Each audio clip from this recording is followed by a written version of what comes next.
Alamin Allahumma salli wa sallim wa barik ala Sayyidina Muhammadin miftahi babi rahmatillah adada ma fi ilmillah salatan wa salaman daimaini bidawami mulkillah wa ala alihi wa sahbihi wa mawalah amma ba'd subhanaka la ilma lana illa ma 'allamtana innaka antal alimul hakim rabbi shrah li sadri wa yassir li amri wahlul 'uqdatam min lisani yafqahu qawli. Qala Rasulullah sallallahu alaihi wasallam khairukum man ta'allama al-Qur'an wa 'allamahu. Wa qala aidan man salaka tariqan yaltamisu bihi 'ilma sahalallahu lahu bihi tariqan ilal jannah atau kama qala Rasulullah sallallahu alaihi wasallam. Baik, alhamdulillah pada malam hari ini kita masih diberikan kesempatan oleh Allah Subhanahu wa taala. Maka dalam kesempatan ini kita memanfaatkan daripada tahaddus bin ni'mah, memanfaatkan nikmat-nikmat Allah yang telah Allah berikan kepada kita, baik itu nikmat baik itu daripada nikmat kesehatan badan dan juga nikmat iman yang Allah telah berikan kepada kita. Maka salah satu untuk mewujudkan atau mengaplikasikan sebagai bentuk syukur kita tahaddus bin ni'mah adalah mengkaji daripada ayat-ayat Allah. Allah sering mengatakan di dalam Al-Quran, maka tidaklah kita diciptakan ini, maka sebanyak-banyaknya Allah juga mengatakan dalam Al-Quran, afala ta'qilun. Apakah engkau tidak memikirkan? Dan artinya menunjukkan bahwa manusia diciptakan itu diberikan pola fikir, diberikan potensi untuk berfikir dan membaca seluruh alam raya ini.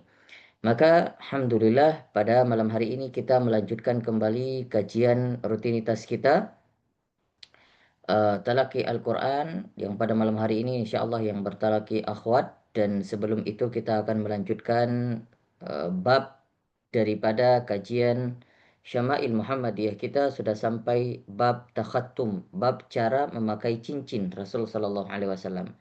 Kemarin kita sudah membahas terkait dengan cincinnya Nabi Sallallahu Alaihi Wasallam. Namun bab ini menjelaskan tentang bagaimana dan di mana jari yang dipakai cincin oleh Rasul Sallallahu Alaihi Wasallam.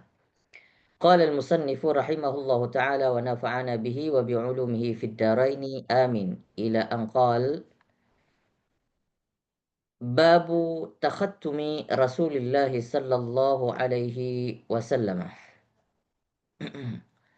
Bab tentang bertakhatum. Takhatum itu adalah memakai cincin.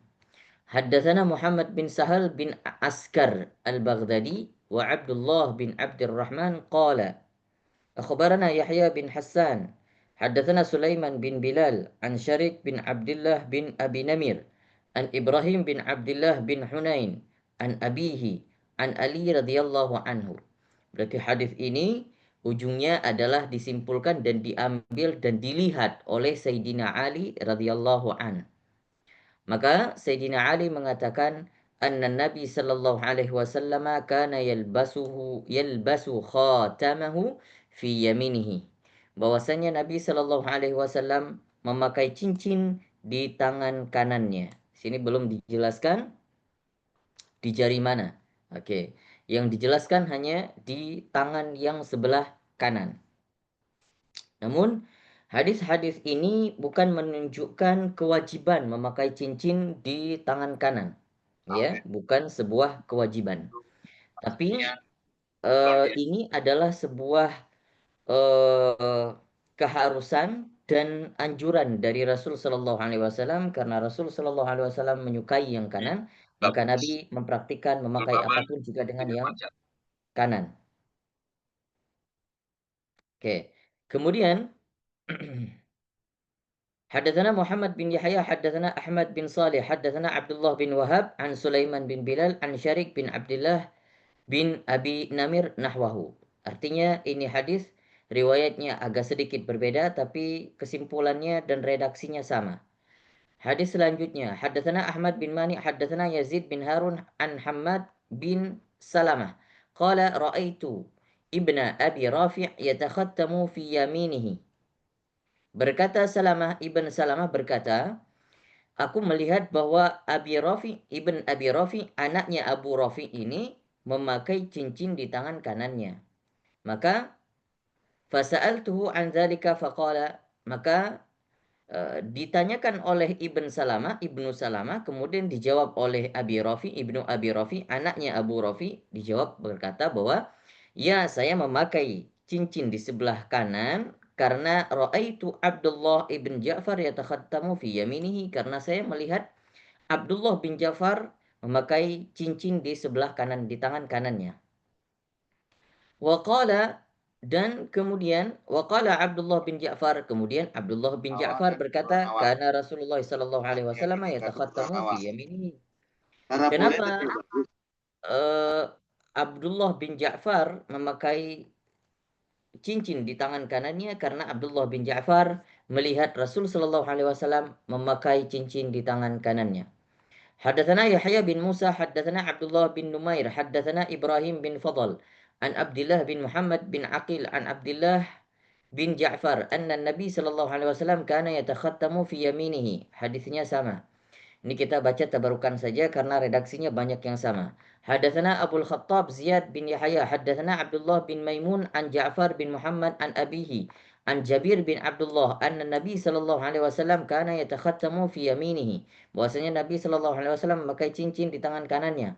Hadatsana Muhammad bin Humaid Az-Razi, hadatsana Jarir an Muhammad bin Ishaq an Salt bin Abdullah. Qala kana Ibnu Abbas, adalah Ibnu Abbas yatakhattamu fi yaminihi. Bahwasanya Ibnu Abbas pun pakai cincin di tangan kanannya. Wala ikhaluhu illa qala kana Rasulullah sallallahu alaihi wasallam yatakhattamu fi yaminihi. Maksudnya adalah ketika Ibnu Abbas melihat seorang sahabat nih, Salat Ibnu Abdullah bin Abdullah melihat sahabat Ibnu Abbas memakai cincin di tangan kanannya, tapi sahabat ini Salat bin Abdullah itu tidak bertanya lagi kepada Ibnu Abbas, mengapa wahai Ibnu Abbas engkau pakai cincin di tangan kananmu? Tidak dipakai lagi, artinya tidak ada keraguan, karena itu memang keterangannya bahwasanya Nabi Shallallahu Alaihi Wasallam, pasti Ibnu Abbas ini mencontohi Nabi Shallallahu Alaihi Wasallam memakai cincin di tangan kanannya. Hadatsana Muhammad bin Abi Umar, hadatsana Sufyan an Ayyub bin Musa an Nafi an Ibn Umar anna Rasulullah sallallahu alaihi wasallam ittakhadha khataman min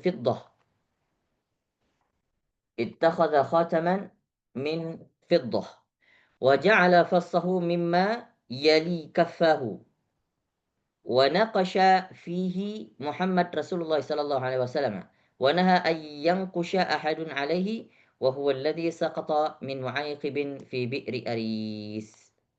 Ini hadis dari Ibnu Umar, dikatakan bahwasanya Nabi Shallallahu alaihi wasallam meminta untuk dibuatkan cincin terbuat daripada perak, fiddah, daripada perak. Wa ja'ala fassahu mimma yali kafahu, dan menjadikan fas itu adalah batu akinya, ya, permukaan daripada cincin, ya, menjadikan batu aki itu kemudian diputar ke dalam. Contohnya begini, ini cincin, batu aki di belakang, kemudian diputar ke dalam. Nah, maka Nabi Shallallahu Alaihi Wasallam, salah satu kebiasaan Nabi Shallallahu Alaihi Wasallam memutar batu akinya ke telapak tangannya. Maka Nabi Shallallahu Alaihi Wasallam ternyata sering pakai cincin dengan begini caranya nih. Nah, mungkin kita kurang nyaman, tapi begitulah Rasulullah Shallallahu Alaihi Wasallam mempraktikkannya.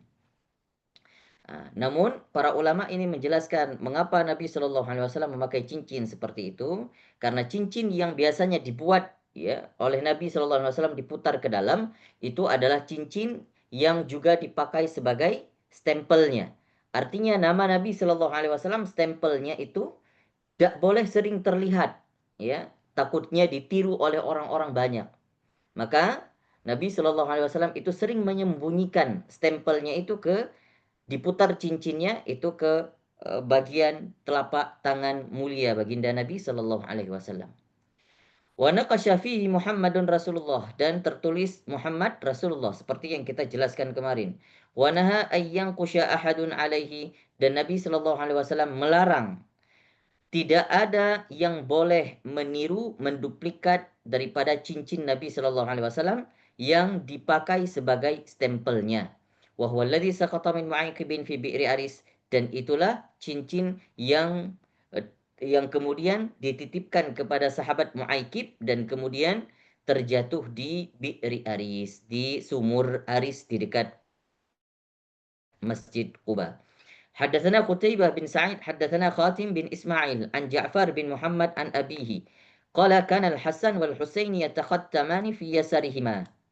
Ternyata ada keterangan bahwasannya ini dari Ali bin Abi Thalib, ya, ayah daripada Hasan dan Husain, ya, berkata bahwasanya kana Al-Hasan wal Husain yatakhattamani fi yasarihima. Bahwasanya Hasan dan Husain cucu Nabi sallallahu alaihi wasallam radhiyallahu anhuma sering memakai cincin itu di tangan kirinya. Jadi betapa banyak tadi riwayat-riwayat yang menjelaskan bahwa Nabi sallallahu alaihi wasallam memakai cincin di sebelah kanannya.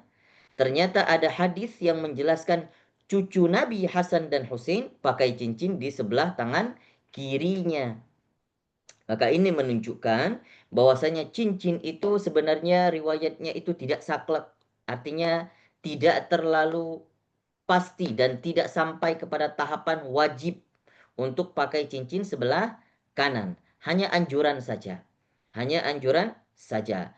Dan Nabi Shallallahu Alaihi Wasallam sering memakai cincin di sebelah tangan kanannya, tapi juga terkadang pernah memakai cincin beberapa kali di sebelah tangan kirinya. Maka oleh karena itu Hasan dan Husain cucu Nabi Shallallahu Alaihi Wasallam meniru memakai cincin itu di sebelah tangan kiri.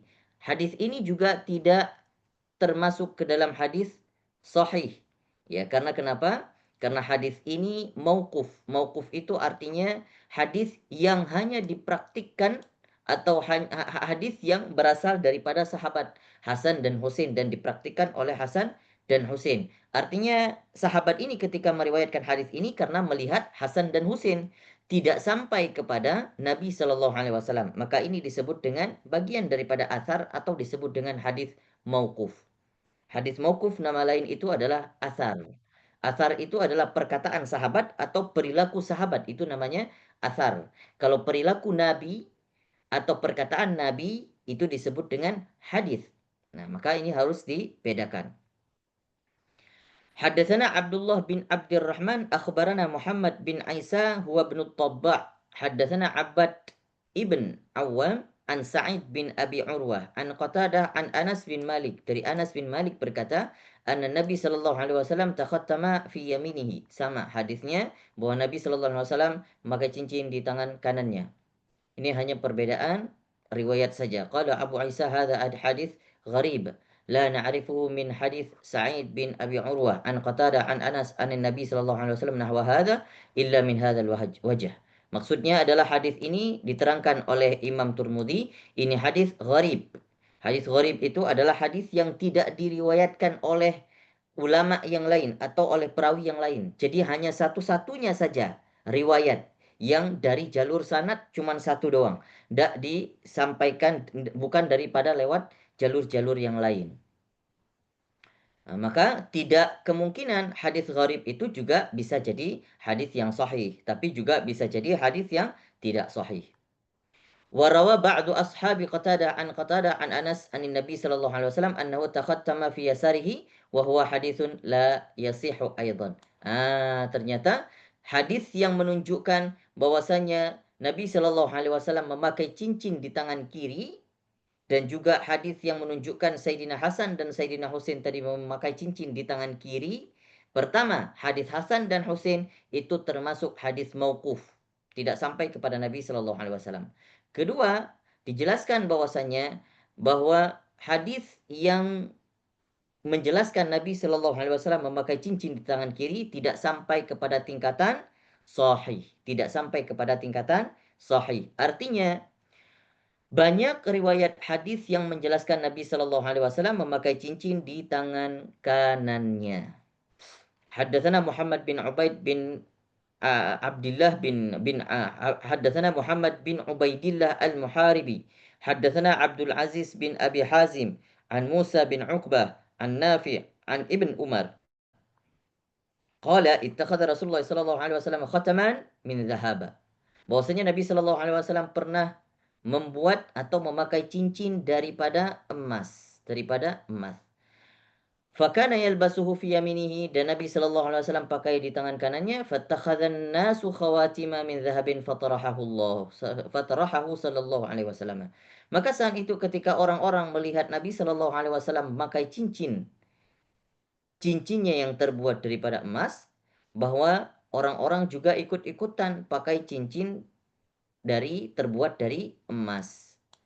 Maka oleh karena itu Nabi Shallallahu Alaihi Wasallam ketika memakai cincin dari emas itu sebelum datang larangan untuk laki-laki atau kaum pria tidak diperbolehkan untuk pakai perhiasan atau apapun daripada emas. Maka ketika datang perintah larangan atau datang larangan tersebut, ketika Nabi Shallallahu Alaihi Wasallam itu membuang cincinnya, ya, atau mencampakkan cincinnya yang terbuat dari emas tersebut, maka sahabat-sahabatnya yang lain melihat peristiwa itu dan mendengarkan larangan Nabi Shallallahu Alaihi Wasallam untuk tidak pakai bagi laki-laki khususnya untuk tidak memakai perhiasan daripada emas atau apapun yang tergantung di tubuhnya daripada emas, maka mereka juga ikut membuangnya dan mencampakkannya.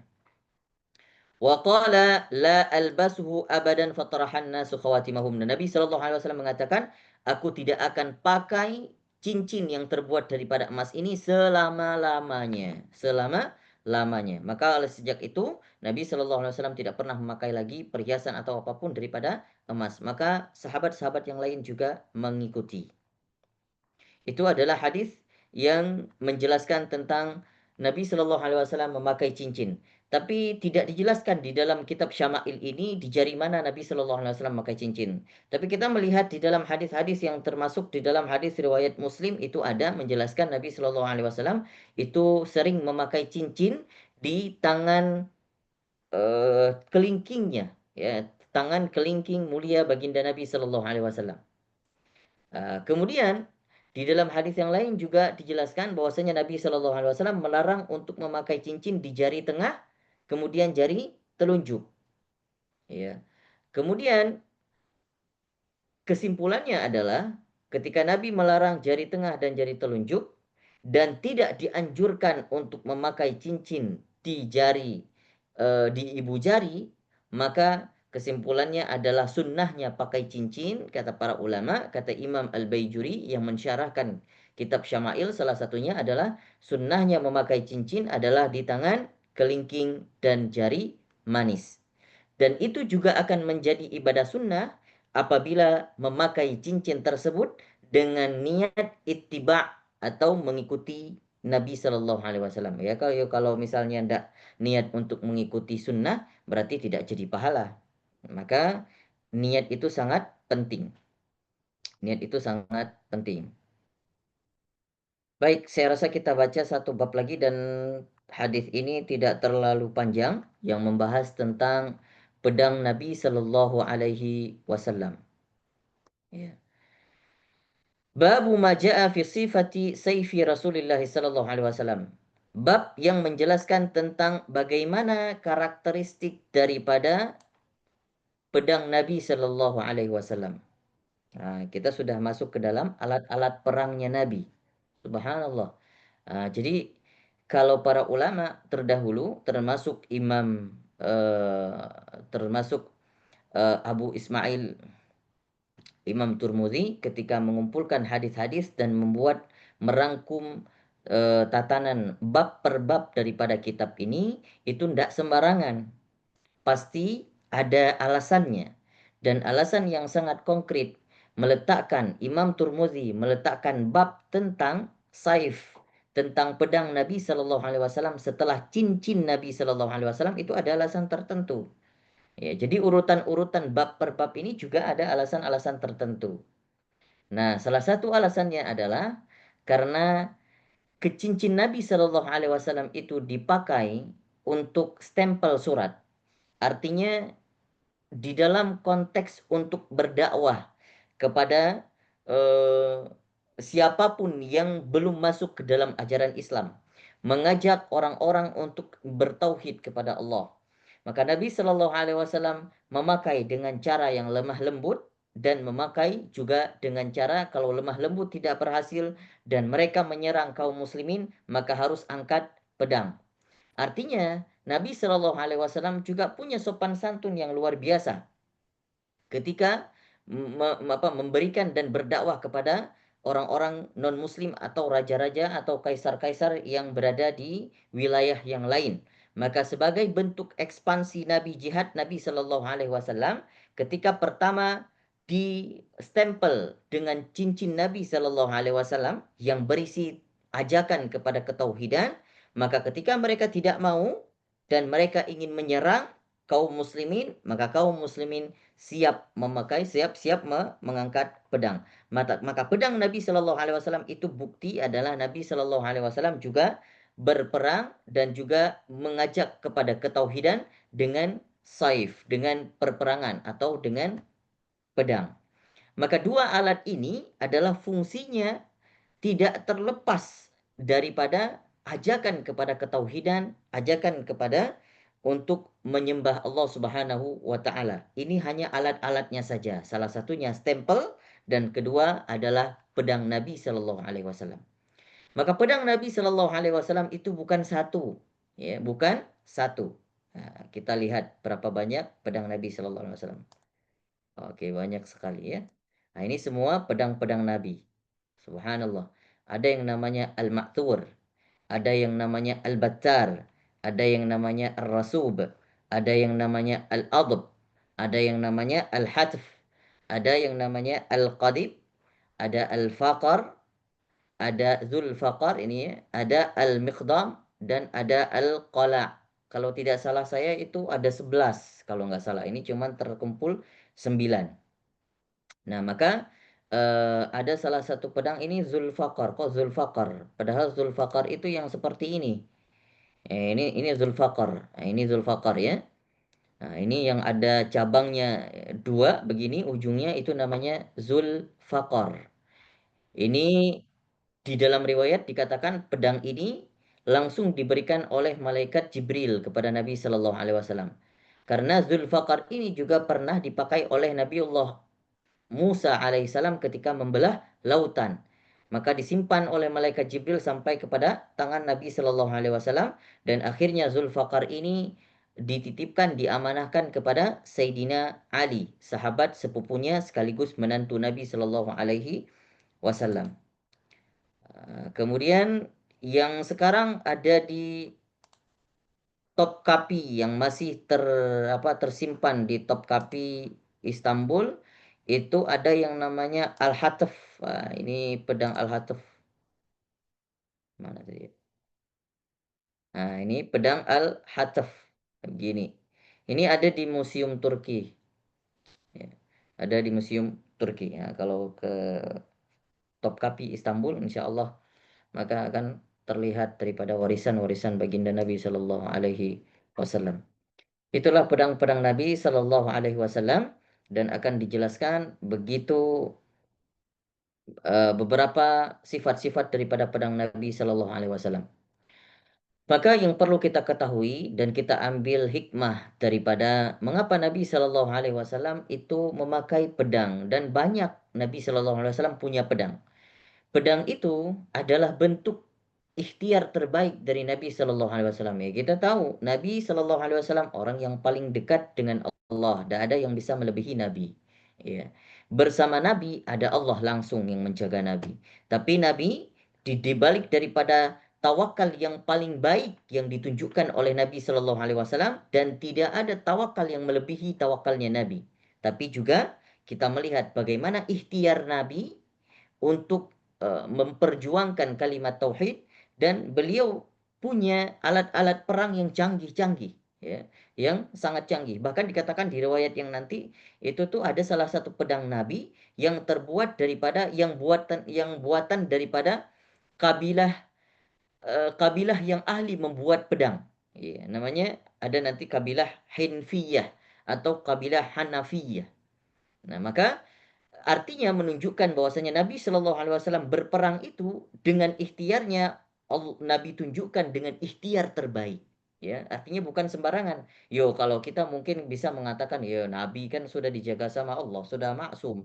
Ya kalau misalnya tidak pakai pedang pun mungkin bisa saja Allah selamatkan. Tapi tidak. Ini kita lihat bagaimana bentuk ikhtiar terbaik yang ditunjukkan oleh Nabi Shallallahu Alaihi Wasallam. Yo, kalau dibuat pedang saja, Nabi suruh membuat pedang dibuat oleh orang yang paling terbaik membuat pedang.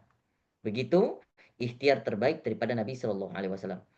حدثنا محمد بن بشار حدثنا وهب بن جرير حدثنا أبي عن قدا حدثنا أبي عن قتادة عن أنس dari Anas bin Malik mengatakan kanat qabi'atu sayfi Rasulillah sallallahu alaihi wasallam min fiddah, bahwasanya ada qabi'ah itu adalah pegangan pegangan daripada pegangan daripada uh, pedang, ya, pegangan daripada pedang itu namanya qabi'ah.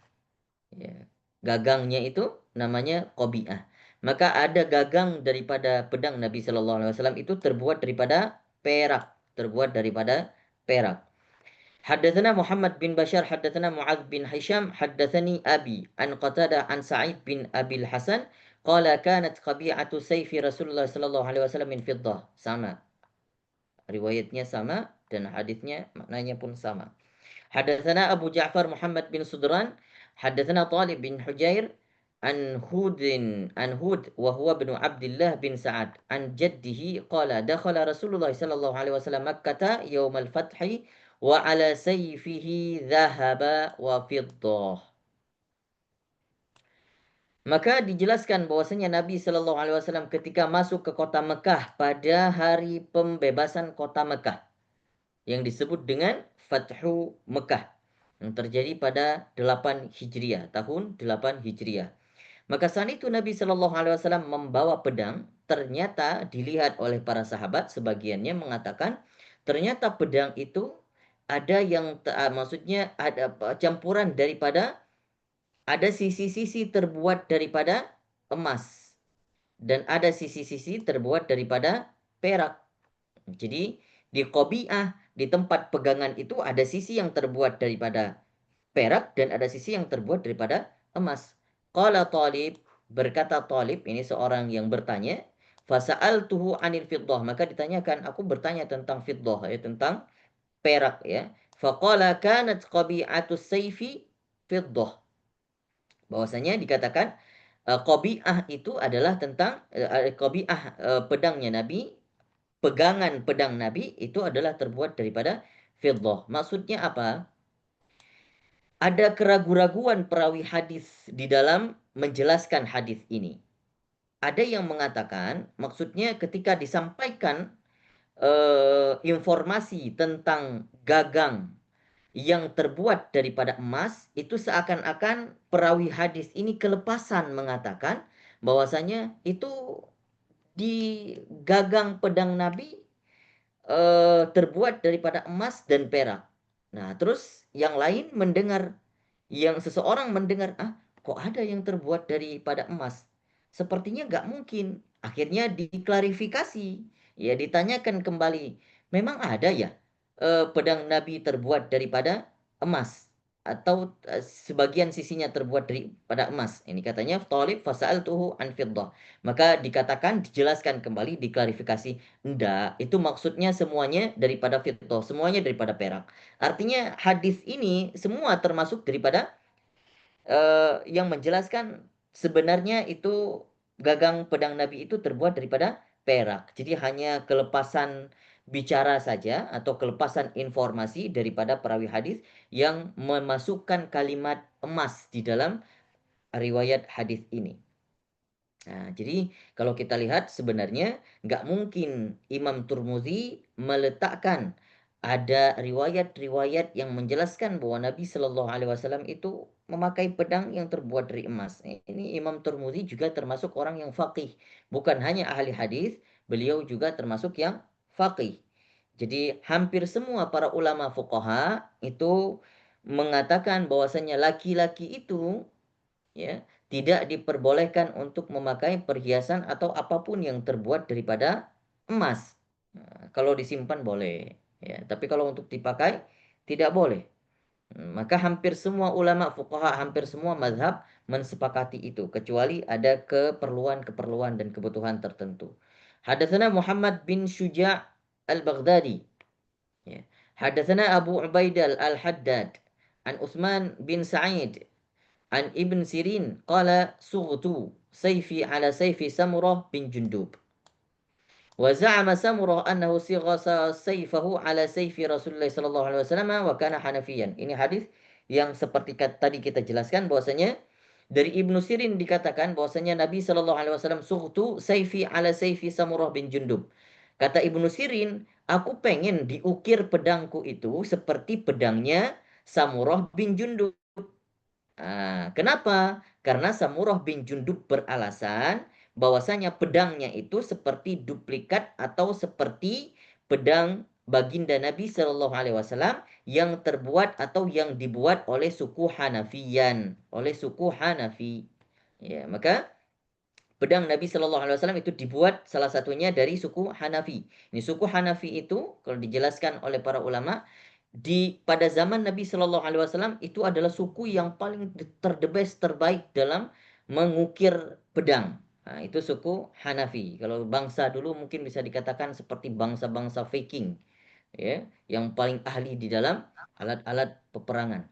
Haddatsana Uqbah bin Mukram Al-Basri, haddatsana Muhammad bin Bakar an Utsman bin Sa'id bihadzal isnad nahwahu. Ini sanadnya secara sanad sama, perawinya berbeda tapi secara sanadnya dan matannya itu sama seperti hadis sebelumnya. Baik, inilah yang merupakan beberapa penjelasan terkait dengan pedang Nabi Shallallahu Alaihi Wasallam dan di mana dan bagaimana Nabi Shallallahu Alaihi Wasallam memakai cincinnya. Maka pertemuan selanjutnya insya Allah akan kita bahas masih di dalam alat-alat perangnya Nabi. Ini tentang derek, ya. Pertemuan selanjutnya insya Allah akan kita jelaskan tentang derek. Derek itu adalah baju perang, ya, baju perang baginda Nabi Shallallahu Alaihi Wasallam, dan nanti insya Allah akan kita jelaskan juga helm peperangan atau helm perang yang dipakai oleh Nabi Shallallahu Alaihi Wasallam. Maka hikmah salah satu yang kita ambil daripada hadis-hadis ini adalah bagaimana Nabi Shallallahu Alaihi Wasallam menunjukkan rasa ikhtiar atau usaha ikhtiar yang sangat luar biasa. Ketika peperangan, Nabi Shallallahu Alaihi Wasallam pakai pedang, Nabi Shallallahu Alaihi Wasallam pakai baju perang, Nabi Shallallahu Alaihi Wasallam pakai helm perang.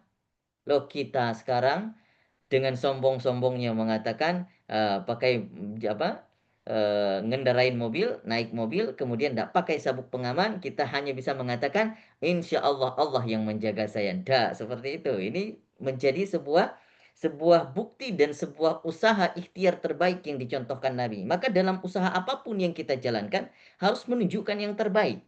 Urusan tawakal setelahnya, bukan ketika berusaha. Ketika berusaha semaksimal mungkin, maka setelah itu berikan urusan semuanya kepada Allah Subhanahu wa taala.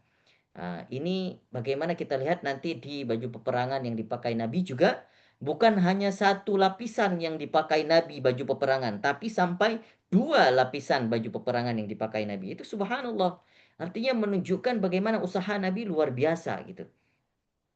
Jadi kita bisa mencontohkan usaha ikhtiar yang ditunjukkan atau yang ditampakkan oleh potret baginda Nabi Shallallahu Alaihi Wasallam ketika mengupayakan untuk berijtihad atau berjihad di jalan Allah. Baik, saya rasa ini yang dapat kita paparkan. Wallahu a'lam bishawab. Kita buka sesi diskusi. Silakan kalau ada yang ingin ditanyakan atau ada yang ingin ditambahkan atau ada yang ingin disanggah, silakan. Pak Ustadz, Silakan. Assalamualaikum.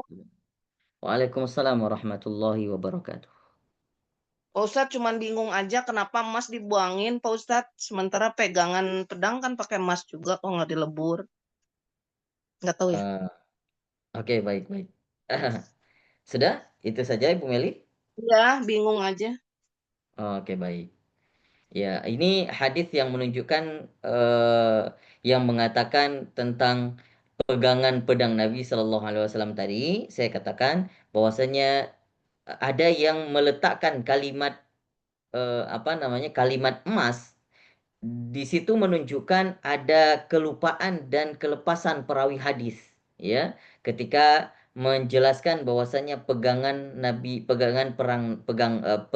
pedang Nabi Shallallahu Alaihi Wasallam itu ada yang terbuat daripada emas. Ya, padahal yang sangat kuat itu, riwayat yang sangat kuat, yang lebih kuat daripada itu adalah semua pedang Nabi itu terbuat daripada perak, tidak ada yang terbuat dari emas. Jadi itu hanya seperti kelepasan saja informasi daripada perawi hadis. Nah, kenapa? Jadi kalau misalnya yang kita lihat tadi maksudnya Nabi Shallallahu Alaihi Wasallam itu sampai membuang cincinnya atau ada sahabat-sahabat yang lain juga yang ketika Nabi Shallallahu Alaihi Wasallam melarang, ya, ketika Nabi Shallallahu Alaihi Wasallam melarang, jangan engkau pakai cincin yang terbuat dari emas, sungguhnya engkau seperti memakai sesuatu yang terbuat daripada api neraka. Maka oleh karena itu sahabat ini langsung membuangnya sampai ada seseorang yang lain mengatakan, tidak apa-apa, jangan kamu buang. Itu ambil dan engkau manfaatkan atau kamu jual atau engkau engkau manfaatkan untuk yang lain asal jangan dipakai saja. Kan larangan Nabi Hmm. tidak boleh dipakai gitu. Tapi sahabat ini tidak memilih untuk mengambil dan memungut kembali. Sudah, kalau sudah dibuang sudah. Itu menunjukkan Tetap peluang. bagaimana sahabat-sahabat Nabi ini tidak terikat hatinya dengan harta, ya. Beda sama kita, mungkin kita banyak pertimbangan. Waduh, sayang sekali dibuang. Mungkin kita mendengar hadis ini saja kayak waduh bingung gitu ya, kenapa harus dibuang? Harusnya bisa dimanfaatin gitu. Itu kalau kita. Berbeda makom kita dengan sahabat-sahabat yang pada masa zaman Nabi Shallallahu Alaihi Wasallam. Makanya Nabi Shallallahu Alaihi Wasallam ketika memberikan hadiah sebongkah emas kepada sahabat, itu nggak ada ragu-ragunya. Ya. Cuman seorang sahabat datang ke rumah Nabi cuman bawa sebungkus mentimun, tapi dibalas oleh Nabi karena Nabi tidak punya yang lain, hanya punya sebongkah emas yang baru dapat hadiah daripada kaisar waktu itu, ya, daripada kaisar di Persia. Akhirnya Nabi Shallallahu Alaihi Wasallam dengan gampangnya memberi sebongkah emas itu diberikan kepada sahabat ini sudah. Itu Oh, iya. menunjukkan tidak ada ketergantungan hati para sahabat, hatinya Rasulullah Shallallahu Alaihi Wasallam dan para sahabat saat itu dengan sesuatu yang berbau dunia. Tidak perlu mereka, ya. Ya, subhanallah, berbeda dengan makom hati-hatinya kita. Tapi tidak masalah lah. Mungkin ya makom kita belum sampai ke situ. Ya, artinya ya zaman sekarang juga Allah Subhanahu wa taala juga banyak menganjurkan dan mengatakan di dalam Al-Qur'an jangan sampai mubazir. Harta benda juga disuruh untuk dijaga gitu ya. Jadi ada banyak alasan-alasan tertentu gitu. Ya, artinya kita tidak bisa menyamakan hukum yang sekarang itu, yang mungkin kalau zaman sekarang ya kita kalau buang-buang emas ya sama aja. Kita juga termasuk orang yang mubazir gitu. Tapi kalau diberikan, disedekahkan itu yang dianjurkan gitu. Baik, itu yang baik, wallahu a'lam bishawab. Ada lagi? Ustadz, Nggak ada. maaf menanya. Ustadz, maaf nanya. Ya, silakan. Untuk laki-laki, kenapa dilarang memakai emas dan memakai baju sutra? Alasannya apa, Ustadz? Mohon dijelaskan. Terima kasih. Baik. Kenapa laki-laki itu dilarang untuk memakai emas? Ada banyak alasannya. Salah satunya kemarin kita sudah jelaskan juga bahwasannya emas itu ketika dilarang untuk dipakai oleh laki-laki adalah menyerupai seperti perempuan. Jadi itu alasan yang kuat. Ya, para ulama fuqaha, ulama fikih itu melarang laki-laki untuk memakai emas karena tidak boleh laki-laki itu menyerupai seperti wanita. Dan apa hukumannya, konsekuensinya kalau menyerupai wanita? Laknat Allah gitu. Itu nggak main-main dosanya. Langsung Allah melaknat orang seperti ini. Laki-laki menyerupai wanita, wanita yang menyerupai laki-laki, itu laknat Allah turun gitu. Subhanallah, waliyadzubillah. Itu bukan main-main, ketegasan Allah Subhanahu wa taala dalam larangan tersebut. Maka di alasan yang lain juga salah satunya dari segi kesehatan, kemarin pertemuan kemarin kalau tidak salah Ustadz Ibkar juga menjelaskan, ya, ada sesuatu yang mungkin bagi pria itu hormonnya berbeda seperti hormonnya yang ada pada wanita. Nah, hormonnya pria itu ya intinya kalau tidak salah ini hormon yang ada pada pria itu tidak tidak membutuhkan kepada ya sejenis emas dan lain sebagainya gitu. Tapi kalau wanita ada yang emas itu ternyata bisa mempengaruhi kepada hormonalnya wanita gitu. Kalau laki-laki tidak dibutuhkan, makanya laki-laki juga tidak dibenarkan untuk memakai emas. Kalau sutra salah satunya juga seperti itu karena zaman dahulu sutra itu sering dipakai atau sering dipamerkan oleh orang-orang yang elit ya, kaum-kaum elit pada masa Nabi Shallallahu Alaihi Wasallam itu kebanyakan memakai sutra. Laki-laki pakai sutra, perempuan pakai sutra. Maka oleh karena itu, ketika turun larangan melalui lisan Nabi Shallallahu Alaihi Wasallam agar laki-laki itu tidak memakai sutra, salah satunya tidak menyerupai orang-orang yang sombong, tidak menyerupai orang-orang yang sombong. Nah, itu alasan yang konkretnya. Namun alasan yang selanjutnya juga ada yang mengatakan ya karena sutra itu juga identik dengan pakaian yang sering dipakai oleh wanita, kewanitaan gitu. Jadi juga laki-laki dilarang untuk memakai sutra. Boleh dipakai itu ketika di dalam perperangan. Itu terkecuali. Laki-laki boleh memakai ketika dalam peperangan. Alasannya adalah ketika di dalam perperangan, sutra itu ternyata sangat bermanfaat. Bisa ini sutra yang asli ya, bukan sutra Iya, iya, yang zaman iya, sekarang. Kalau zaman sekarang itu sudah banyak campuran. iya, Kalau iya. sutra yang asli itu memang terbuat langsung daripada daripada Benar, Ulat. benang gitu ya. ulat ya, benang ulat itu memang asli gitu. Iya, Dan mungkin harganya nggak iya, terhitung gitu ya. Sehingga laki-laki bisa memakai sutra saat itu, kalau ada anak panah, tombak yang menuju kepadanya, itu bisa meleset ketika terkena pakaian sutra ini. Nah, itu licin. kalau penjelasan daripada imam-imam fuqaha karena licin ya. Hmm, Tapi kalau zaman sekarang mungkin tidak ada lagi sutra yang ya, ya, yang kualitasnya asli yang ya. seperti itu ya, yang sudah banyak sekali akhirnya ya mau dipakai manapun ya tetap kena aja rudal daripada Iran gitu ya. Baik, Syukran itu yang Ustaz. dapat saya. Afwan. Ada lagi?